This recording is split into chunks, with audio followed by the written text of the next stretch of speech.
Good evening. I am Anil Agarwal, former Chief Manager, Punjab National Bank. So there are a lot of queries on CIBIL. Lot of queries, sir, what will happen? Will they allow me to join or not? So just now I have received a message from our subscriber who has joined State Bank of India recently. And he shared his live example just to guide you all. He says CIBIL is very important. And he was not allowed to join State Bank of India on account of CIBIL only. So he told a process. His message I have pasted on the community for the benefit of each one of you. The message read as under that when you go for document verification, they ask your PAN number. Based on PAN number, they draw your CIBIL report. If in CIBIL report anything is pending, not overdue, that means if you have taken a loan and some installment is still pending, they will not allow you to join. In his case, he took an education loan, around some amount was pending to be paid, he was not allowed to join. Then he went to his bank, paid that amount, and then CBL is cleared, and then he was permitted to join. That means CIBIL will play a role in your joining. So you have to make sure that if you have taken a loan, you are paying it regularly, or you pay it before going for DV, so that there is no outstanding installment that is due, not overdue, due. This you have to keep in view. Due means there is an installment that is to be paid and you have not paid. That is due. Overdue will become after 30 days or 60 days depending upon your repayment schedule. So there is a difference between overdue and due. Even due is there, they are not permitting. So he is very kind to share his live incidents. I have shared it on community and I am making this video just to help you out, not to create panic. Don't get into panic if you get any right information. What I am finding is whenever I share some right information, some people are misusing it, creating panic among us others that you will lose this thing, you will lose that thing. No. Purpose of all this information is to make you aware, make you, you can say, forewarn you that what you have to do.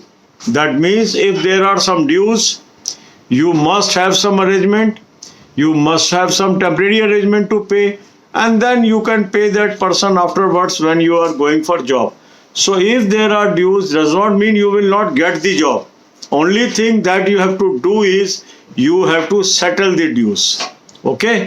You have to understand from his example. What he is trying to say is he was not permitted to join because there were some dues. The moment he cleared the dues and went again, he was allowed to join. Now he is serving in State Bank of India.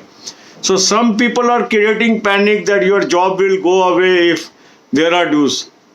But what he is trying to say is before joining, everything should be clear.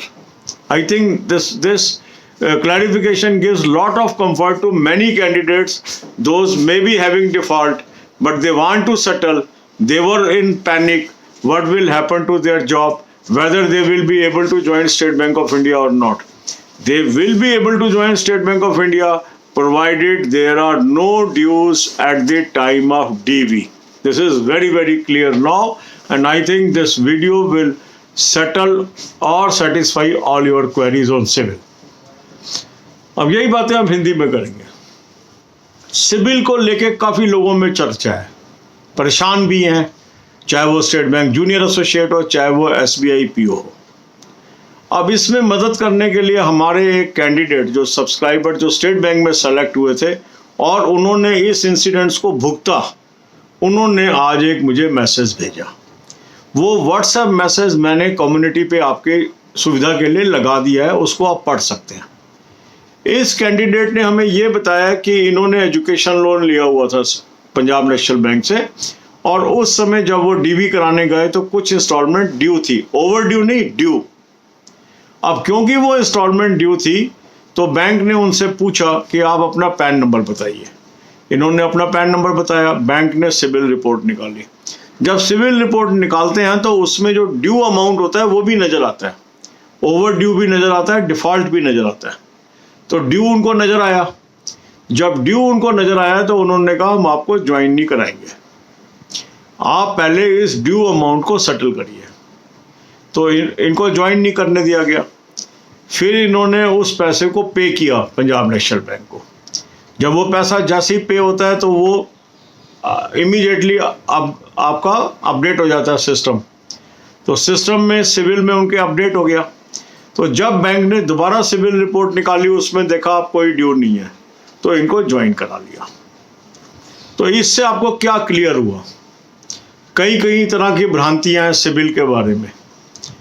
Civil आपका अच्छा होना चाहिए, इसमें कोई दो राय नहीं है, मगर अगर किसी का बाई चांस डिफ़ॉल्ट है तो अगर वो उस डिफ़ॉल्ट को पे कर देता है और डीवी के समय जब वो वहाँ पहुँचता है और कोई उसका डिफ़ॉल्ट नहीं है, डिफ़ॉल्ट का मतलब कोई भी इंस्टॉलमेंट ड्यू जो है वो पेड है, ओवर ड्यू नहीं, ड्यू और ओवर ड्यू में अंतर होता है। ड्यू क्या हुआ कि मेरी मई की इंस्टॉलमेंट है, ये ड्यू हो गई, ये ड्यू है, मैं 30 दिन तक नहीं दे पाया या 60 दिन तक नहीं दे पाया, डिपेंडिंग अपॉन मेरा रीपेमेंट शेड्यूल क्या है, तो वो ओवर ड्यू में चली जाएगी। ड्यू होती है जिस दिन मुझे पे करना है, वो ड्यू रहती है अगली इंस्टॉलमेंट तक, और जब तक हम पे नहीं करते हैं फिर वो ओवर ड्यू बन जाती है। ओवर ड्यू और ख़तरे की घंटी है। जब वो ओवर ड्यू बढ़ता जाता है तो वो एनपीए में चला जाता है अकाउंट। ये सारे मेरे अलग से आप बैंकिंग अवेयरनेस की वीडियोस देखोगे, उसमें आपको कंसेप्ट समझ आ जाएंगे। तभी मैं बार बार कहता हूँ आपको बैंकिंग अवेयरनेस के वीडियोस देखो, तो कई जो आपके दिमाग में ये छोटी छोटी उलझने हैं ये ऑटोमेटिकली बैंकिंग समझने से क्लियर हो जाएंगी। तो अब स्टेट बैंक क्या चाह रहा है कि उसके पास वो एम्प्लॉई आए जिसके सिर पे कोई भी कर्जे का ड्यू नहीं है। समझ गए? कर्जा तो हो सकता है, कई लोगों को डर लगता है मैंने एजुकेशन लोन लिया, क्या मैं एलिजिबल नहीं हूँ? आप एलिजिबल हैं, पर आपकी जो ड्यू इंस्टॉलमेंट है वो पेंडिंग नहीं होनी चाहिए। समझ रहे? कर्जा लेने से कोई ये नहीं है कि आप डिस्क्वालीफाई हो जाएंगे। कोई क्रेडिट कार्ड में आपका बैलेंस खड़ा है तो उससे आप डिस्क्वालीफाई हो जाएंगे। हाँ, अगर वो ड्यू है और आपने पे नहीं किया फिर वो आपको अलाउ नहीं करते हैं, वो आपको ड्यूज क्लियरेंस करने के बाद ही आपको अलाउ करते हैं। तो आप स्टेट बैंक अगर पास कर लेते हैं एग्ज़ाम तो आपकी ज्वाइनिंग होगी। अगर सिविल में कोई भी आपका ड्यू है या ओवर ड्यू है, उसको कैसे पे करना है इसके बारे में सोचिए।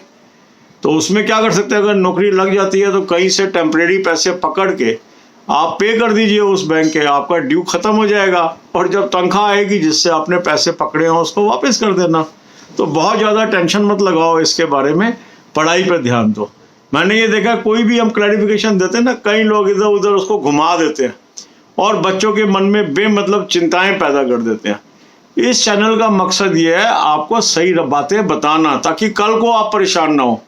क्योंकि एडवांटेज क्या है इस चैनल का, 17,000 से अधिक हमारे सब्सक्राइबर ऑलरेडी जॉब कर रहे हैं और उनके अलग अलग अनुभव हैं, और वो अनुभव हमारे साथ शेयर करते रहते हैं। उसके आधार पर हम आपको गाइड करते हैं कि जो चीज़ें उन्होंने भुगती आपको ना भुगतनी पड़े। इसलिए प्रिवेंशन, कहते हैं ना, prevention is better than cure. कई लोग बड़ी सलाह देते हैं कि ऐसा कर लो बाद में देखा जाएगा, बाद में बहुत भारी पड़ता है। अगर मैं पहले से प्रिवेंशन करके चलूँ, अपने को बचा के चलूँ, वो सबसे अच्छा होता है। God bless you all.